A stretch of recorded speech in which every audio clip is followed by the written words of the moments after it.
Don't blink, it's your boy Ink. Welcome to chapter 18 in the book, chapter 21. Can you do some for me? 21. In our review, because we fucked it up in the beginning and we have to continue, even though we fucked it up, right? Teacher, she got back to class. So Andy just escaped, which means that the teacher, she's like, oh, you're in detention. She just called Joanne and Phil. She come back to the class.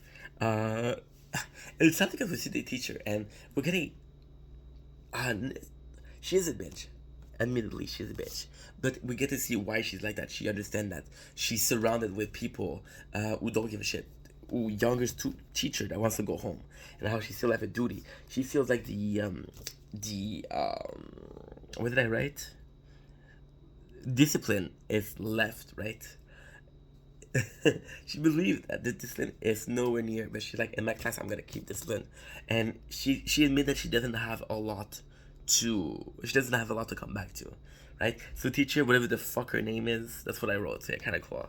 After the discipline, and that she should take care of the situation corridor. Even when she walks through the corridor seems gloomy. She feels that she's alone.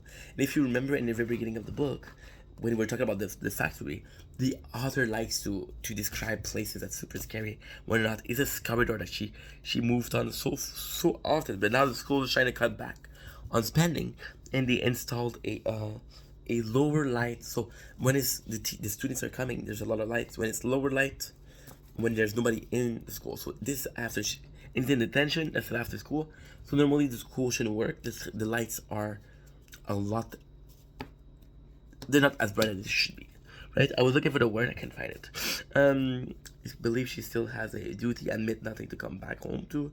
Comes in class shouting at Andy, but there's no Andy. So kind of funny because again, she's like, "Well then, Andy, I call your," and then no answer. So she hears the closet door bang, and she's like, "Oh, Andy caught himself," and it's really weird because of what's gonna happen after.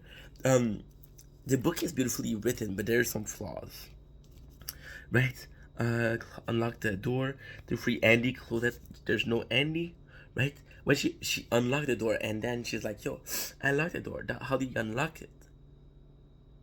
And she doesn't understand that if Andy is he can't have unlocked the door.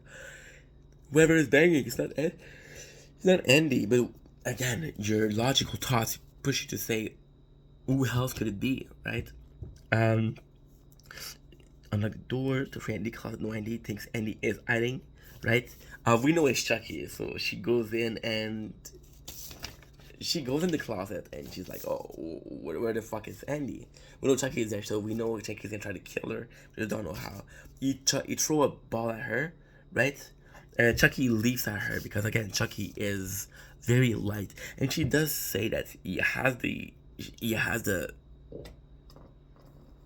weight the size of a doll more than a kid, which again push a timeline. Chucky leaps at her and kill her with hair pump. So he takes a hair pump and he pushes in her skin, and she does like, right? It doesn't work. She said that Chucky is the worst kid she ever had, and she had a problem with kids. So again, it's amazing that we're seeing that. Chucky is clearly adult. She tried to defend herself. She even tried to punch him, but Chucky is too fast. Um, but no use. She tried to run away. No use. So she tried to run away, close to close to the exit, right?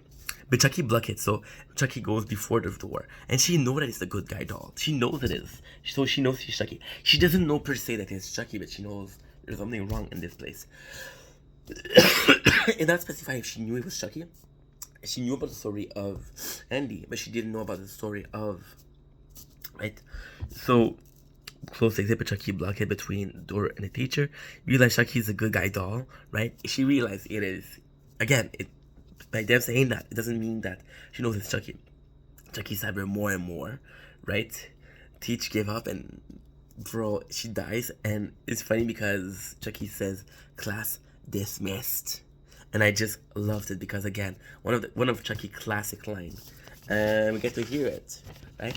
So I think it's pretty fucking cool. If I'm being honest, I think it's pretty cool, right? This is the end of the chapter. Love you guys. I'll see you guys soon. Peace.